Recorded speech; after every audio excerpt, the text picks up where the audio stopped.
किसी से हो जाए ये जरूरी है क्या, वो राजी तेरी हर बात पे हो जरूरी है क्या।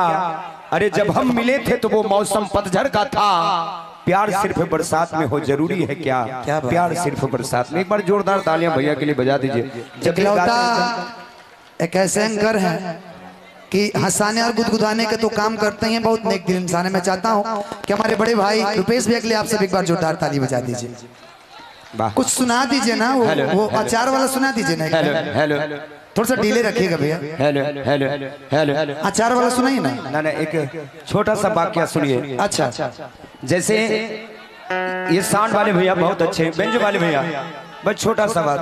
बहुत बहुत स्वागत हमारे डीजे बिट्टू मरवा भैया का, जो हमेशा सभी कलाकारों को आगे बढ़ाते हैं। 1 मिनट हम चाहेंगे एक बार इनके लिए भी जोरदार तालियां सभी लोग बजा दीजिए, जोरदार तालियां। काम करने लगा, वो साउंड बजाने का काम करने लगा। अच्छा, अगर कहीं कार्यक्रम 9 बजे रात्रि में हो, शाम के 6 बजे से साउंड सिस्टम लगाएगा, एक ही बात बोलते रहेगा बस, हेलो चेक, हेलो चेक।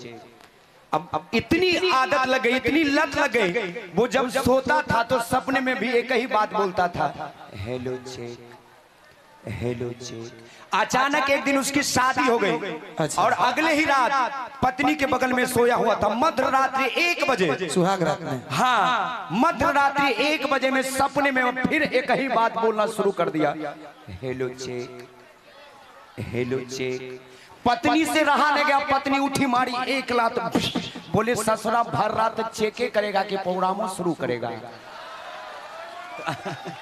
आगे का कार्यक्रम चालू करो, है ना। एक बार चालू कीजिए ना तो 2 मिनट में महावीर बाबा आ जाएगा। ऐप साफ कर दीजिए। एक गाना का फरमाइश आप सभी का मैं चाहता हूँ सुना दूं। बिल्कुल, आज सभी लोग कलाकार, सभी कलाकार को बुला लीजिए फिर से। बहुत अच्छी फरमाइश है भैया का। कि क्या कमी रहे, कि क्या कमी रहे, हे धनंजय फकीर में, हर नहीं खुद तकदीर में जावेला, कुदरत के बिना कुछ अजीब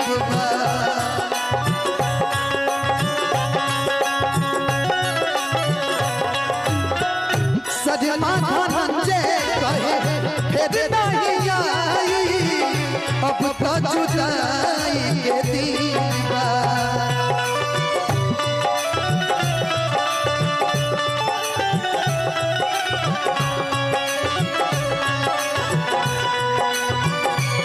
सीख ले अब हम भी, सीख ले अब हम भी, गमे हंसे अदा,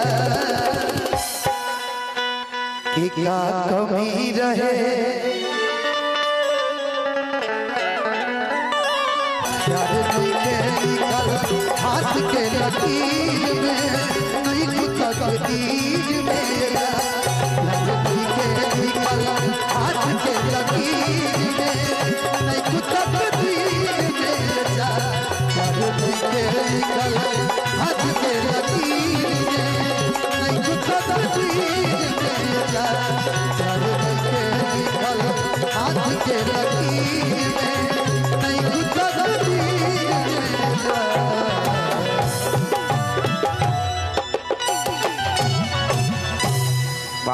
कि नहीं खुद तकदीर में जा।